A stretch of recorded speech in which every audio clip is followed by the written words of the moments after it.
He thought she was just a waitress. That's all he saw when he tore her down in front of a room filled with millionaires. He screamed that she was dumb, uneducated, and had no worth. What he did not know was that she held 2 college degrees. He did not know she could speak 5 different languages. And he definitely did not know that she was hiding every single one of his worst secrets. What came next? She destroyed his whole business empire in under 5 minutes, using nothing but her plain voice and the truth he thought was buried forever. This powerful man went from being untouchable to being completely useless. And it all started with one small splash of water. Stay with me now, because what you are about to hear will prove to you that sometimes the person you look down on the most is the one who has the power to bring your entire world crashing down. This is the story of the night I stopped being a ghost. Before we begin, write your name and where in the world you are watching from in the comments below. There is something about being invisible that makes you feel safe. When nobody sees you, nobody can hurt you. When nobody pays attention to you, nobody asks hard questions. And for a long time, that was exactly what I wanted.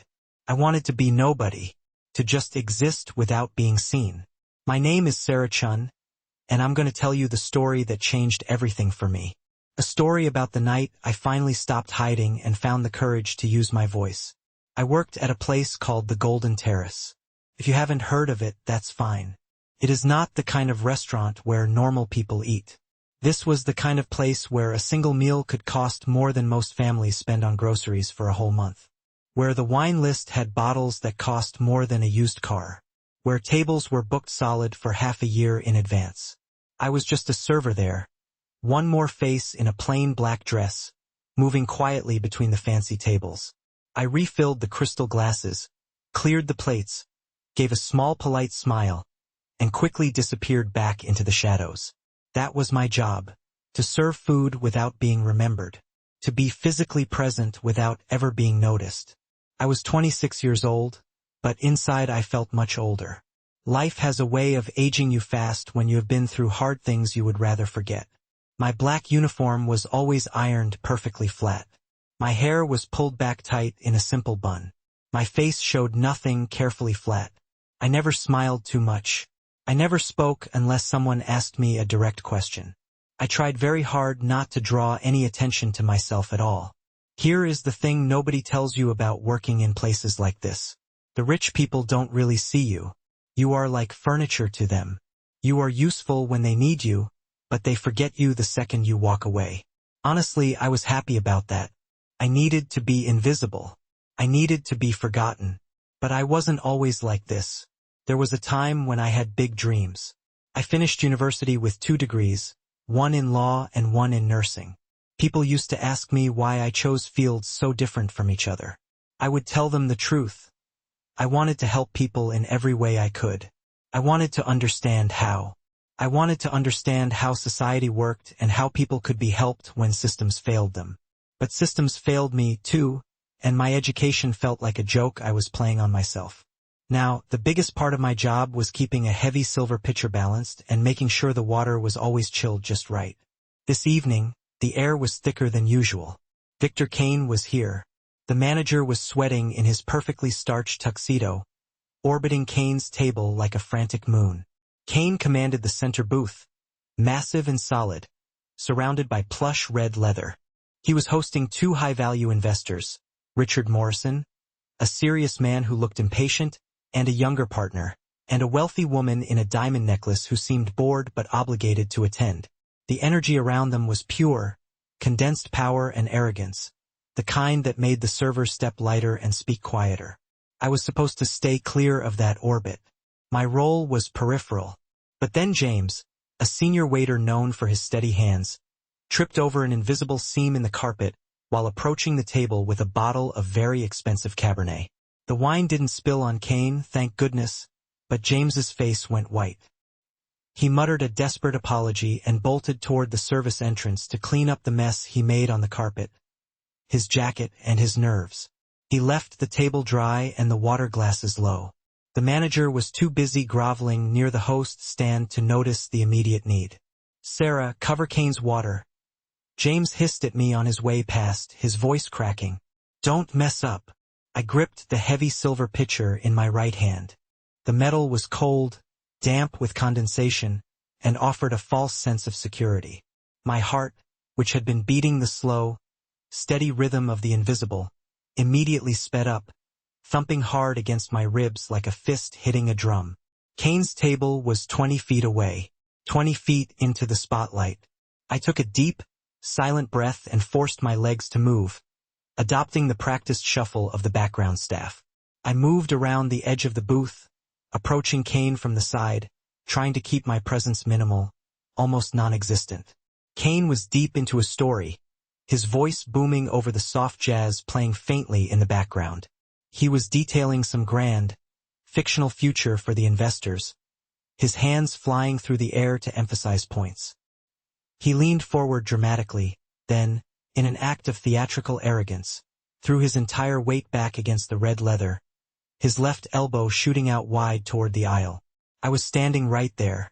The collision was instant and dull. His elbow didn't hit my body, but it struck the heavy silver pitcher in my hand with a sharp, sickening clang. It was not a violent hit, but it was direct. The shock ran straight up my arm, forcing my wrist to twist sharply inward. The lid shifted, and the ice-cold water, still mostly contained, sloshed violently up and out. It was only a few ounces, maybe a small splash. But it was enough. A line of crystal-clear water arced through the air and landed squarely on the shoulder of Kane's custom-tailored suit. The deep charcoal wool immediately darkened in two distinct spots, cold water hitting warm, expensive fabric. The dining room went instantly silent. It was the unnatural silence of a machine grinding to a halt, every guest and every server freezing mid-movement, mid-chew, mid-conversation. The jazz record seemed to skip, lingering on a high, distorted note before dying completely. Kane stopped speaking mid-word.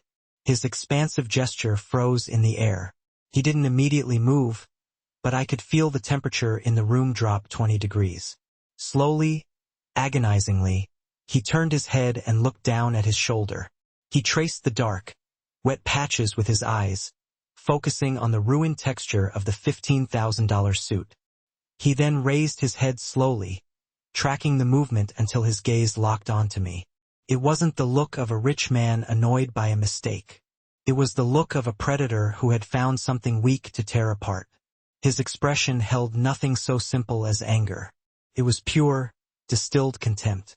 He saw me, Sarah Chun, not as a human who had made a small error, but as dirt, as a stain on the pristine floor of his world. I stood there, the heavy pitcher still clenched in my hand, the metal now suddenly hot with shame and fear. I knew I should apologize, run, beg for forgiveness, anything to make myself small again. But the sheer force of his hatred rooted me to the spot. "Did you just—" Kane began, his voice dangerously low, a deep rumble that somehow cut through the absolute silence. He didn't raise his voice, but the weight of his attention was crushing. "Did you just spill water on me?" I swallowed hard, trying to find my voice. "Sir, I am so sorry. It was an accident." Kane pushed himself up slowly from the booth, unfolding his immense frame until he towered over me. His movement was deliberate and frightening. He looked down at the dark, wet marks on his shoulder, then back to my face, his eyes cold and dark. "An accident," he repeated, the word dripping with mockery. He didn't look at the other guests or the manager, who was now rushing toward the table in a panic. He only looked at me. "Let me tell you something about accidents. Miss, what is your name?" "Doesn't matter. Look at this, waiter. Look at this fabric. Do you know what this suit costs? More than you make in 3 years." He gestured vaguely at the rest of the dining room. "You people who work here, you are here because you couldn't make it anywhere else. You failed at school. You failed at life. This is your last stop. Waiting on people who actually achieve things." The manager arrived, breathing heavily, trying to intercede. "Mr. Kane, please. I assure you, we will pay for the dry cleaning immediately. Sarah, please return to the kitchen." Kane simply raised a hand, stopping the manager cold. It was a gesture of supreme, non-negotiable authority. The manager flinched backward, silenced. Kane's eyes never left mine. "You won't go to the kitchen. Kane said to me, his voice picking up a razor's edge. You will stay right here and understand something fundamental about the world. You are worthless. You are disposable. You are here to serve me, and when you can't even handle the simplest task, like carrying water, you prove that you are fundamentally beneath those who matter. He stepped closer, invading my space. The expensive scent of his cologne mixed sharply with the cold, damp smell of the water. Tell me, waiter, he sneered, his gaze sweeping over my simple, dark uniform and plain bun. Did you drop out of school? High school? College? Did you try and fail? Because I know people who succeed. They are sitting right here. He nodded toward the investors, who looked acutely uncomfortable. They have ambition. They have education. They have worth. The words were precise, tailored specifically to find the weakest point in my armor. Worthless. Uneducated. Beneath. For 8 months, I had worn the invisibility like a second skin. I had buried the 2 degrees, the 5 languages, the hours spent studying case law and anatomy, the sheer, burning ambition I had once carried. I had told myself I was hiding, but Kane was right. In this uniform, I looked exactly like the failure I had convinced myself I was. His contempt wasn't just about the suit. It was about the fundamental difference between our worlds, a difference he believed was written into my character. The problem with people like you, Kane continued, enjoying the power of the public humiliation, is that you think everyone is replaceable. Well, guess what? You are. You will be scrubbed from this roster tonight. Another uneducated girl will be standing here tomorrow, equally useless, equally disposable. But I am not replaceable. I move the world. And you? He jabbed a finger toward my chest, not quite touching me, but the threat was physical. You are a nothing, a zero. You are exactly what you look like, an empty vessel. The shame was overwhelming, a tidal wave that washed over my face, heating my skin until I felt physically ill. The pressure in my chest was almost unbearable. My hand tightened around the heavy silver pitcher, my knuckles turning white. The words weren't just insults. They were an immediate, violent confirmation of every single doubt and fear that had driven me into hiding in the first place. He saw the waitress, the failure, and nothing else. For a long, terrible moment, I simply stared at the pattern on his tie, unable to breathe, ready to retreat, ready to crumble into the tiny, invisible person I had worked so hard to become. The silence of the restaurant pressed down on me, the audience waiting for me to break. I felt the hot sting of tears starting behind my eyes. Not tears of sadness, but of pure, white-hot, trapped fury. But then, something shifted. The immense, crushing weight of his contempt broke the final, fragile seal I had placed over my identity. The fear vanished, replaced by a cold, searing clarity. I wasn't an empty vessel. I was full of knowledge, full of power, and full of a rage that had been simmering beneath the surface for months. This man, Victor Kane, had just launched a brutal, public attack on the very thing I had tried to destroy but couldn't. My own mind. He had mistaken my uniform for my total reality. I took a breath that was not small, but deep and shuddering. The hand that held the pitcher did not tremble. The burning shame was replaced by a dangerous, terrifying calm. I looked up, no longer at the floor or the tie, but straight into the center of Victor Kane's dark, arrogant eyes. This time I did not flinch. The silver water pitcher felt suddenly heavy, not with water, but with the pressure of a decision made. I lowered it slowly, deliberately, focusing on the condensation running down the side. I placed it gently but firmly on the white linen tablecloth, directly next to Kane's bread plate. The small, dull thud it made was the loudest sound in the entire room. It was the sound of 8 months of careful silence being smashed. Victor Kane barely blinked.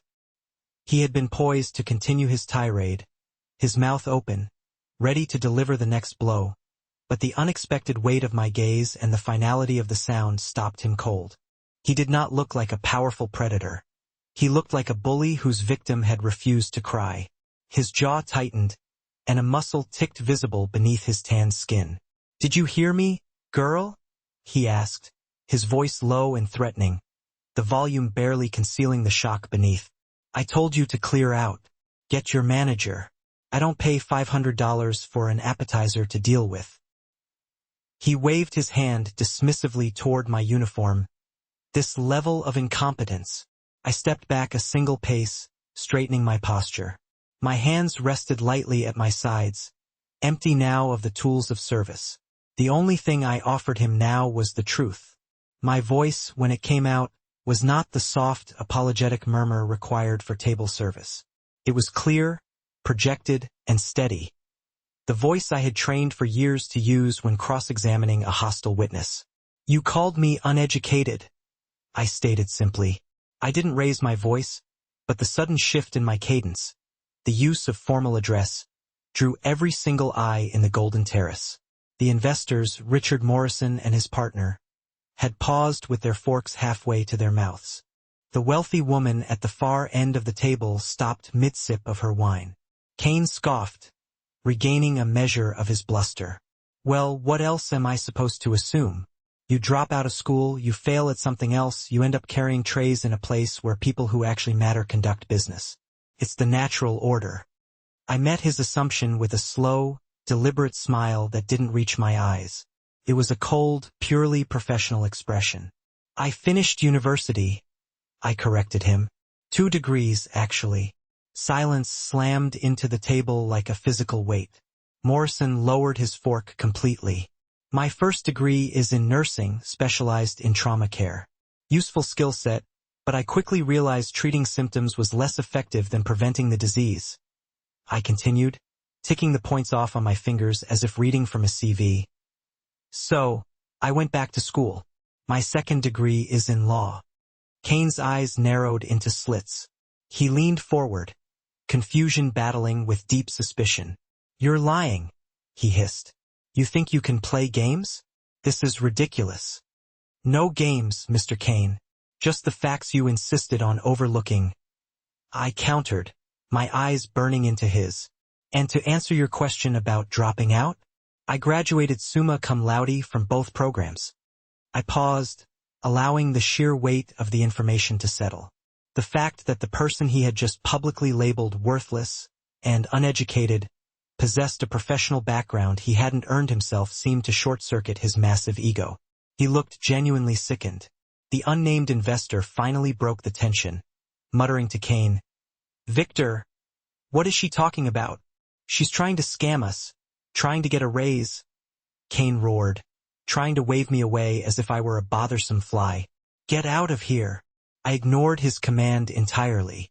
And while we are discussing education, I continued smoothly, allowing a note of pure, scathing authority to enter my voice. I should point out that multilingualism is highly valued in the global marketplace. I speak 5 languages fluently: English, Mandarin, Spanish, French, and German. I watched Kane's expression shift from fury to outright horror. He was starting to realize that his simple waiter problem had escalated into a complex, public nightmare.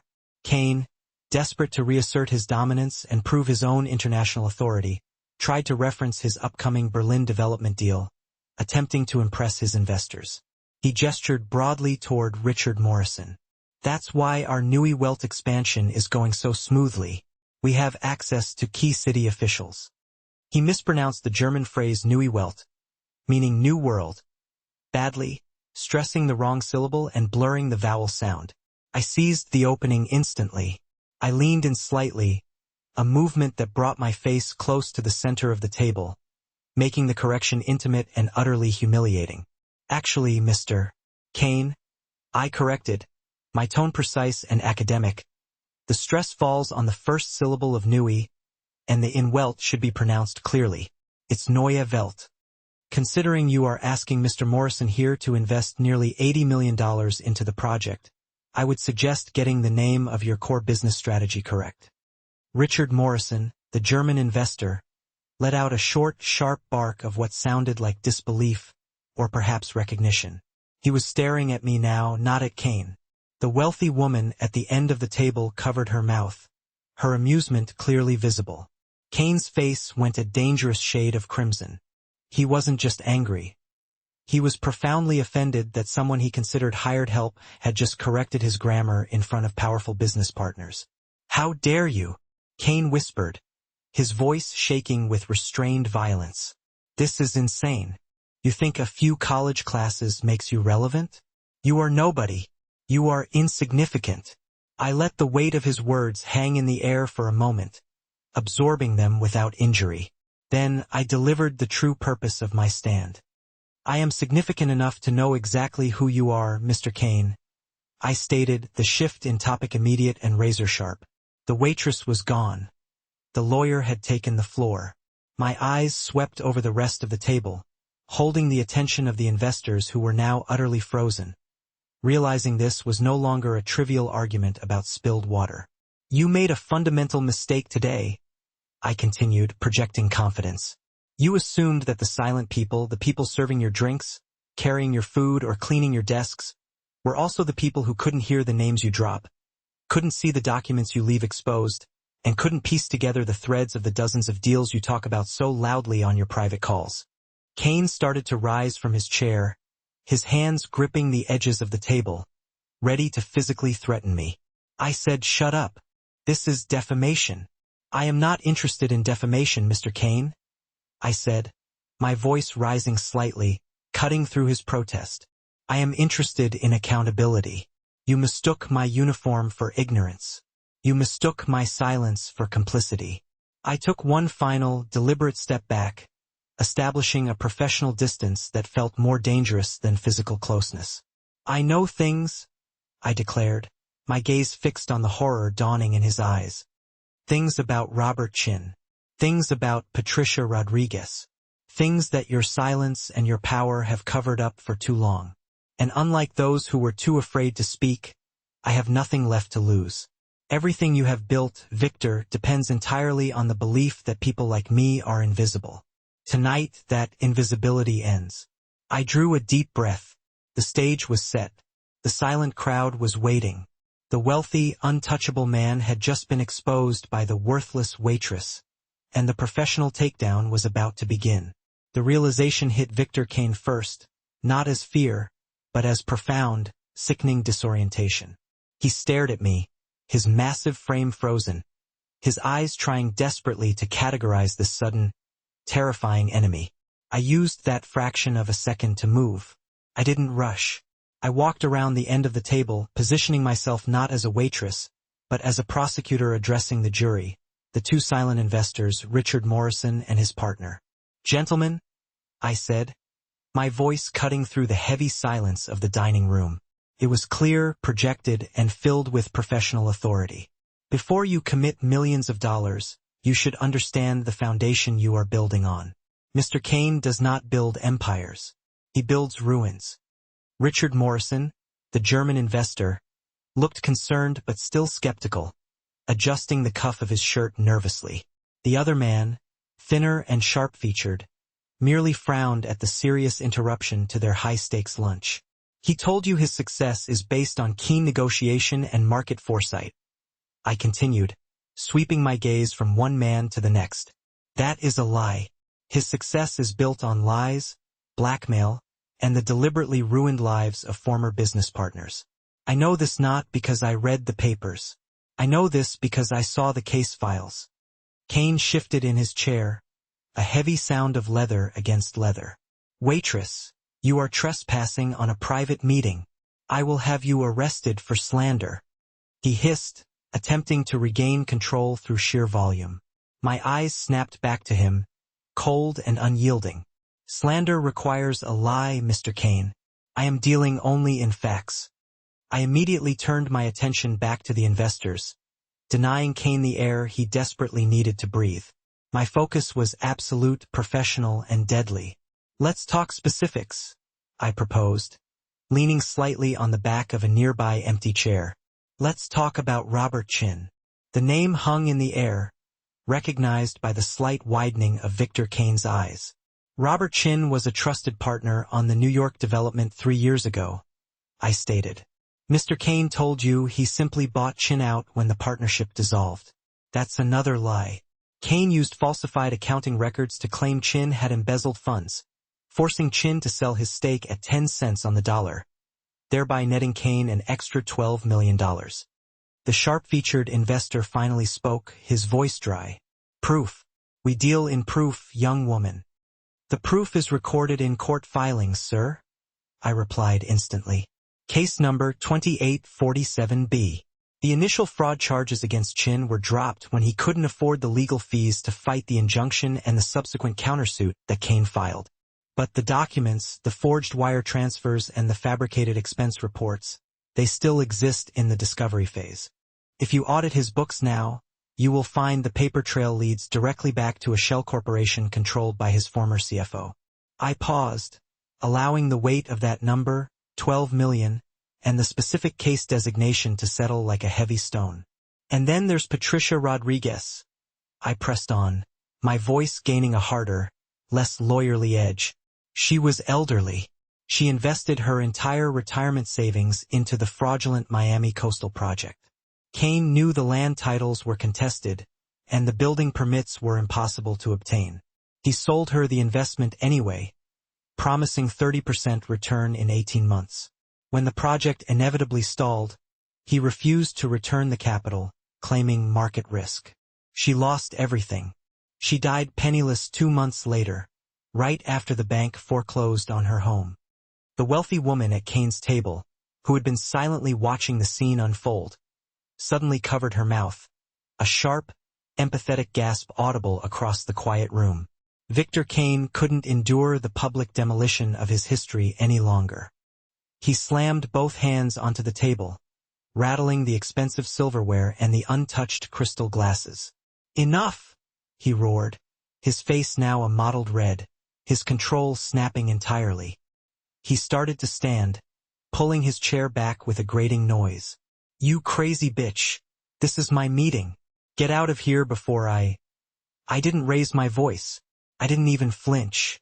My eyes narrowed, focusing all the buried authority I possessed onto his terrified, angry face. "Sit down, Victor," I commanded. It was not a request. It was the absolute, non-negotiable directive of a senior lawyer addressing a hostile witness who was attempting to flee the courtroom. The effect was instantaneous and shocking. Kane paused, half standing, his mouth hanging open in a silent circle of fury. The volume of the entire dining room seemed to drop further as every head watched the unstoppable billionaire take an order from a woman in a cheap uniform. His chest heaved once, twice. Then, slowly, reluctantly, his massive body sank back into the leather chair. He obeyed. He sat down. His hands remained clenched on the edge of the table, his knuckles white. I held his gaze for 3 long seconds, ensuring his submission was complete before I broke contact. I then pivoted, turning away from his humiliation to deliver the final, specific warnings to his prospective victims. I focused first on Richard Morrison, the investor from Berlin, whose face was still a careful study of skeptical professionalism. I leaned slightly toward him and switched languages without warning. "Herr Morrison," I began, the crisp, authoritative German rolling off my tongue. "Ich weiß, dass Sie über die Genehmigung der Berliner Projects besorgt sind. Victor hat Ihnen versprochen, dass die Begenehmigungen von der Stadtverwaltung gesichert sind. Das ist ein Lüge. Mr. Morrison, I know you are worried about the Berlin project approval. Victor promised you the building permits are secured by the city council. That is a lie." Morrison's composure completely dissolved. He recoiled slightly, leaning forward, eyes wide, glancing nervously at Kane, who understood only that the investor's expression had changed dramatically, and not for the better. I delivered the detailed truth I knew from the intercepted emails in Chin's defense files. Die Genehmigungen wurden vor 2 Wochen aufgrund, nicht der Folter Umweltauflagen zurückgezogen. Es gibt kein grünes Licht. Kapital word für mindestens 6 Monate festliegen. Möglicherweise länger. Hat Ihnen die Zahlen der Gestatten Renditen mindestens 30% aufgeblasen. Sie zur Unterschrift zu bewegen. The permits were withdrawn 2 weeks ago, due to unmet environmental requirements. There is no green light. Your capital will be tied up for at least 6 months, possibly longer. He inflated the estimated returns figures for you by at least 30% to push you to sign. Kane started to babble, protesting in furious English. I don't know what she is saying. She's making it up. Don't listen to her. Richard, it's all nonsense. I ignored him entirely and focused on the remaining investor, the one who looked sharp and calculating. I switched instantly to perfect Mandarin, the change in tonal delivery sounding like a third new voice coming from the uniform-clad woman. Shansung, I said smoothly, my tone measured and precise. 关于您在上海的投资，他向您展示的5年期增长预测，特别是关于浦东地区的政府合同，是基于旧数据。您应该知道，市议会本周否决了该合同，所有的增长数字都被夸大了。Sir, regarding your Shanghai investment, the 5-year growth forecast he showed you, especially concerning the government contract in the Pudong area, is based on old data. You should know the city council rejected that contract this week. All the growth figures have been inflated. The investor's face went pale, his composure shattered by the undeniable specificity. He looked down at his notes, as if confirming the exact numbers I had just referenced. I returned to English, my voice steady, addressing them both. He can lie to you in your own language, gentlemen, because he believes he can buy or bully his way out of anything. He didn't realize he was dealing with someone who has heard those lies in 5 languages, and someone who has the professional access to know exactly when and where the house of cards is scheduled to fall. Kane was not shouting anymore. He was trying desperately to breathe evenly. His hands pressed flat on the table, attempting to anchor himself in the reality that was rapidly dissolving. His eyes darted nervously between the 2 investors, then back to me. He knew, and they knew, that the full weight of his past crimes, along with the detailed specifics of his current frauds, was now out in the open. The quiet humiliation of the splash of water had been utterly forgotten. The true reckoning was here. Sarah let the sudden, terrified silence settle completely. She gave Victor Kane a moment to grasp the reality of what she had just done. Detailed his confidential crimes in 3 separate languages, exposing him as a liar and a predator to the very men he needed to impress. Her hand, which had previously held the water pitcher, moved slowly, deliberately, to the pocket of her black apron. She pulled out her phone. It was a common, everyday device, but in that moment, it became the undisputed weapon of his destruction. She pressed a button, the screen illuminating the polished wood of the table and reflecting faintly in Kane's wide, glassy eyes.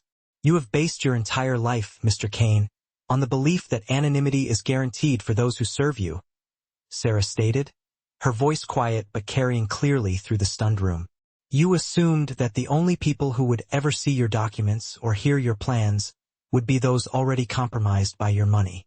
You were wrong. Some of us are still bound by the law, and some of us are dedicated to justice. She tapped the glass display twice, then turned the phone slightly so the investors could clearly see the illuminated screen. It was not a classified document. It was a simple, stark email subject line from a contact named Diana Park, an attorney she knew from her time in the city's legal circles. The subject line read, Urgent wire fraud and tax evasion case prep. Kane Corporation. Victor Kane saw the subject line. The color drained from his face with the terrifying swiftness of a curtain dropping. He went sickly gray. It was the precise moment he knew his careful, untouchable life was over. The engineered facade, built on blackmail and leveraged deceit, had finally encountered an external force he could neither bully nor buy. He let out a strangled, desperate sound, half gasp and half roar. He slammed his palms down, overturning the heavy water glass he had been refilling for the past hour. The sharp sound of glass hitting the marble was the loudest noise in the restaurant. He lunged halfway across the massive table, his eyes blazing with absolute, frantic fear, his expensive custom-tailored jacket pulling taut across his back. That's a fake. You fabricated that. You can't prove anything. Kane shrieked, the sound sharp and raw, echoing off the high, ornamented ceilings. He was desperate to snatch the small, damning device from her hand, to erase the proof that was rapidly dissolving his empire. Sarah did not flinch, did not move her hand away. She simply tilted her head slightly, meeting his terrified gaze, her own expression completely calm and authoritative. I don't have to prove it here, Mr. Kane. I already proved it where it matters. She allowed the statement to hang in the air for a moment, letting the certainty sink deep into his fear. I didn't just hear your whispers about falsified tax returns, manipulated asset valuations, and illegal offshore accounts during the Shanghai and Berlin discussions. I had the professional access to those case files before I started serving here. And unlike you, I am choosing to use my professional access to help the people you destroyed. Her voice dropped, becoming colder, deadlier. The evidence, Mr. Kane, has already been submitted. My full testimony detailing everything from the Robert Chin fraud to the specific wire transfer codes you used to hide funds from the IRS is in the hands of the Securities Commission and the U.S. Attorney's Office. Subpoenas are being prepared right now. You thought you were above the law because you made a waitress nervous. But everything you built is going to come crashing down, and you have exactly one person to blame. Richard Morrison, the German investor, a man who had maintained a facade of skeptical composure through the revelation of millions in potential losses, did not hesitate now. The active federal investigation was the final, non-negotiable line. He pushed his chair back violently, the heavy wood scraping loudly and painfully on the marble floor, signaling a definitive end. This meeting is over, Morrison declared, his voice hard, flat, and absolute, cutting through Kane's erratic, panicked breaths. He looked at his partner, the other investor. We are contacting internal audit immediately. Every dime, every proposed asset transfer is frozen. Now, Kane stumbled back, physically recoiling as if struck by a physical blow. He looked frantically at the departing investors, his voice catching in his throat, desperation turning into pathetic pleading. Wait, Richard, listen to me. This is nonsense. She is a waitress. You'll listen to a server over 40 years of partnership and success? The unnamed partner, already gathering his briefcase and coat, paused at the table edge and looked directly at Kane with profound, freezing distaste. A server with a law degree and the specific case file numbers in front of her, he corrected sharply, his final words sounding like a judge's sentence. Enjoy your deposition, Victor. The two investors strode quickly toward the exit, their movements coordinated, efficient, and utterly devoid of backward glances. Their exit was swift, final, and crushing. Victor Kane was left entirely alone at the vast table, the wreckage of his elaborate scheme scattered before him like spilled salt. The final element of Kane's humiliation came from an unexpected corner of the room. The wealthy woman, who had watched the entire scene play out with horrified fascination, now stood up, adjusting the diamond choker around her neck. Her silence had been more damning than any shout.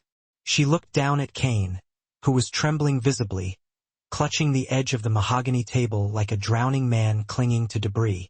You are disgusting, she stated clearly, her voice resonating with cold, aristocratic condemnation. She didn't wait for a response, didn't spare him another glance.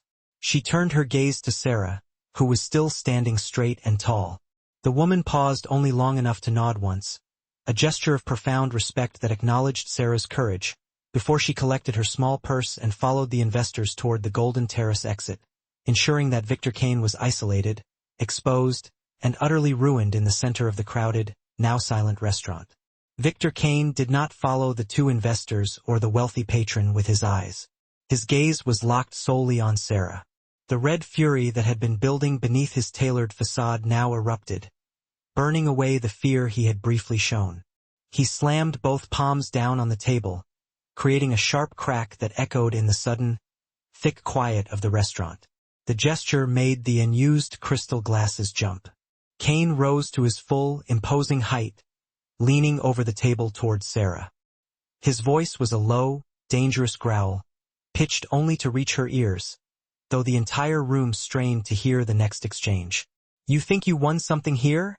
He hissed, his teeth nearly clenched shut. You just exposed your little secrets. You just showed them you are capable of ruining reputations. You have no idea who I am, girl. I own this city. I own the ground you walk on. Sarah stood perfectly still, her hands resting calmly at her sides, refusing to flinch. The panic she should have felt was numb, replaced by a strange, cold clarity. Cain lowered his voice even further, making it intensely personal. I will make sure you never work again.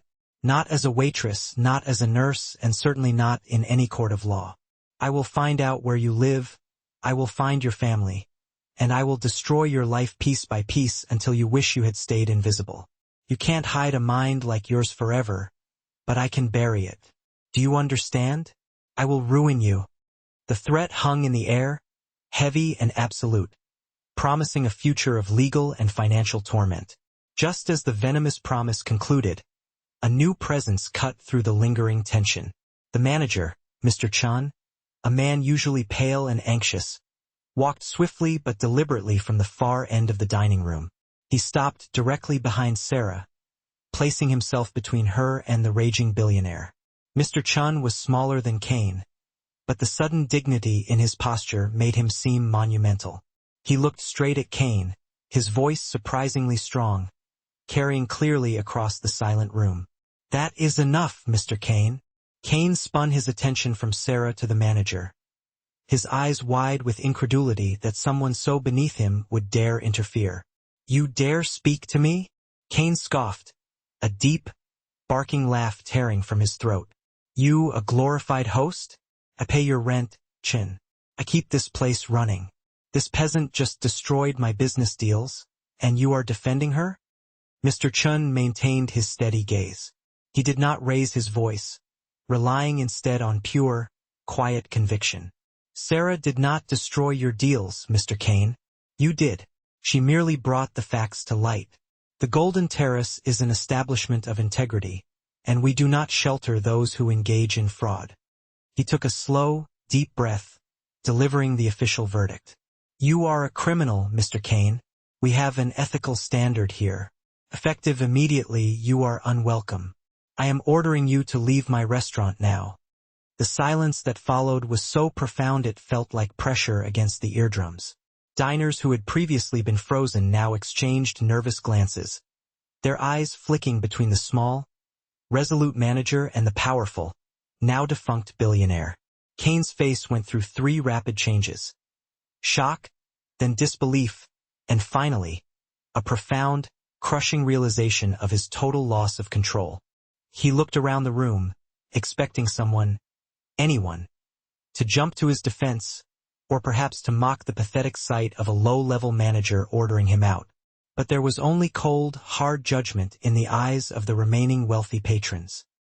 He opened his mouth to deliver one final, blistering insult, but the words failed him. They stuck in his throat, useless. All the power he commanded, the money, the influence, the fear, it had evaporated the second his crimes were verified in front of witnesses. Cain grabbed his jacket violently from the back of the chair, nearly knocking the antique fixture over. He did not spare Sarah a final glance. He didn't need to. The hatred radiating from him was palpable. With a sound that was half choke, half snarl, he turned and stormed toward the main doors. His footsteps, usually measured and dominant, were now quick, clumsy, and desperate.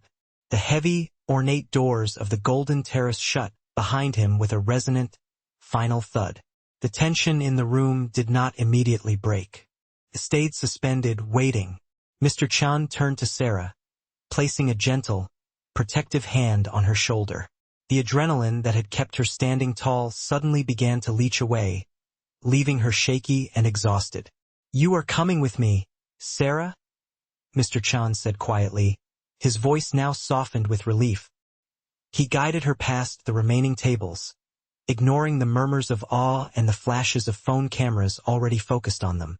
Sarah moved in a daze. She registered the rich smell of truffle oil and spilled wine, the glow of the crystal chandeliers, and the hundreds of eyes fixed on her. She felt exposed, yet oddly weightless. Her mind, sharp and focused moments ago, was now anticipating only one thing: the disciplinary action. He's gonna fire me, she thought numbly. I disrupted the entire establishment. He had to defend me in public, but now he has to clean up the mess. Mr.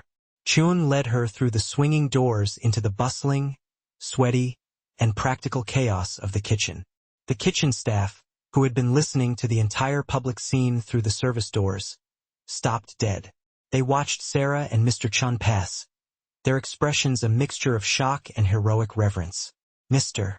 Chun didn't stop until they reached his small, soundproofed office tucked behind the pastry station. It was a space of dark mahogany, neatly stacked financial reports, and the faint, persistent smell of coffee.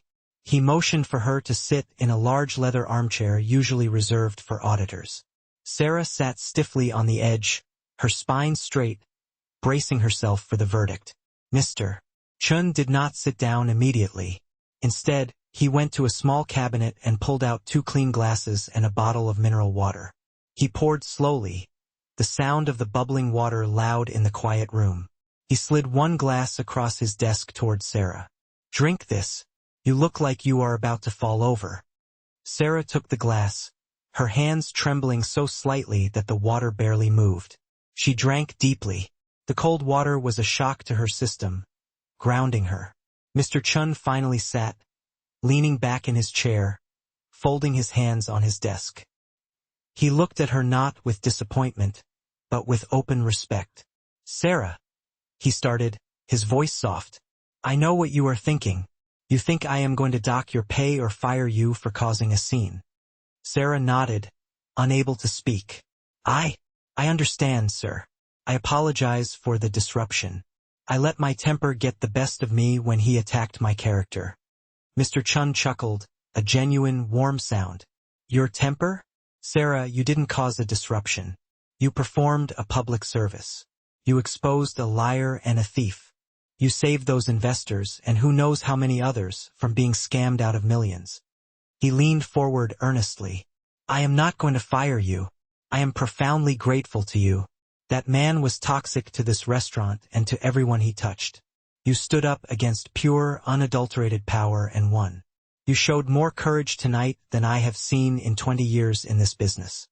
Sarah stared at him, the tension slowly draining from her body, replaced by a wave of exhausted relief and confusion. She had expected stern reprimand, not commendation. "I thank you, Mr. Chun," she managed, her voice barely a whisper. He waved off the thanks. "The question I have for you is this. Why were you here, Sarah?" The sudden directness of the question, stripped of all restaurant formality, hit her hard. "What do you mean, sir?" "I mean exactly what I said. You speak 5 languages perfectly. You have 2 degrees, 1 in nursing and 1 in law. You have a sharper, faster mind than Victor Kane will ever possess.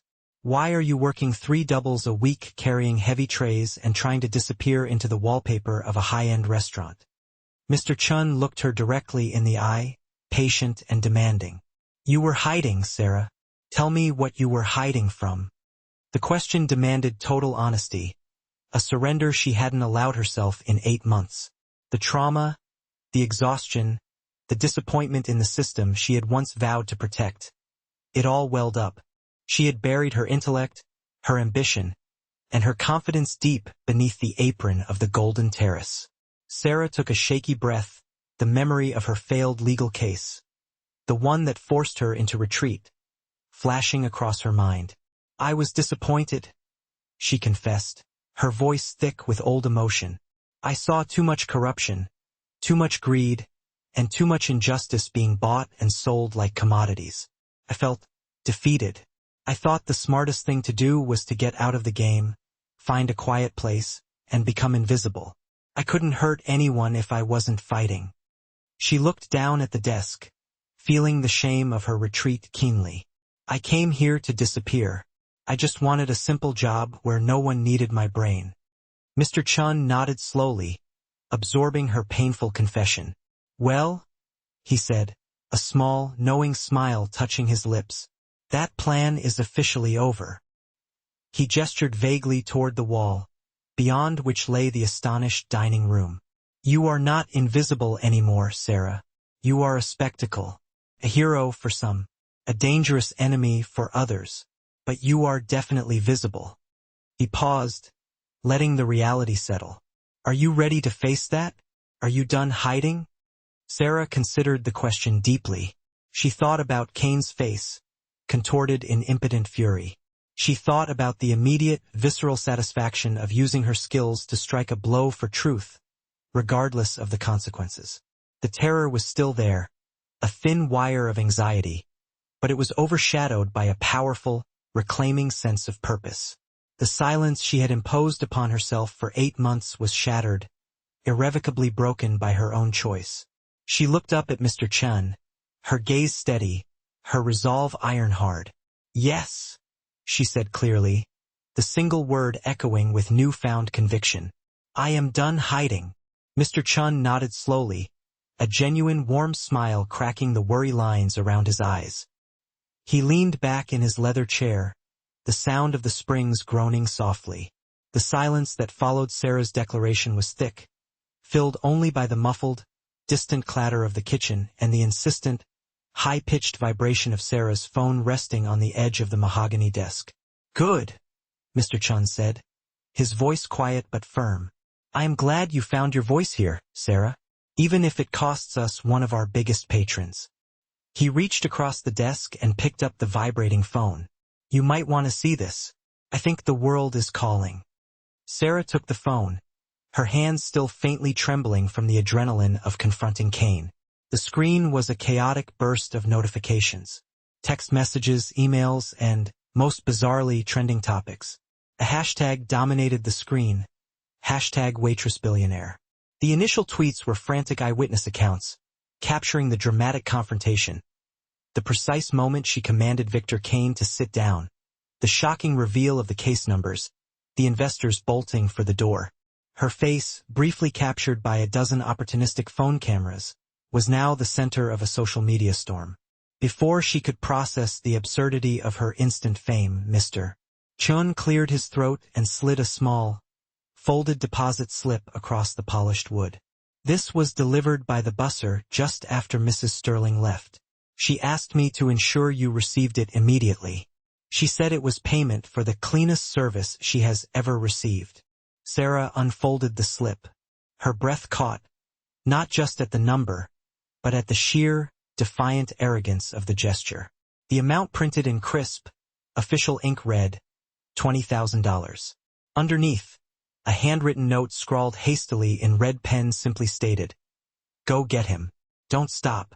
The reality of the situation, the public exposure, the ruined reputation of a titan, and the bizarre financial reward, was settling over her like a heavy, luxurious cloak. This wasn't just a confrontation. It was a revolution.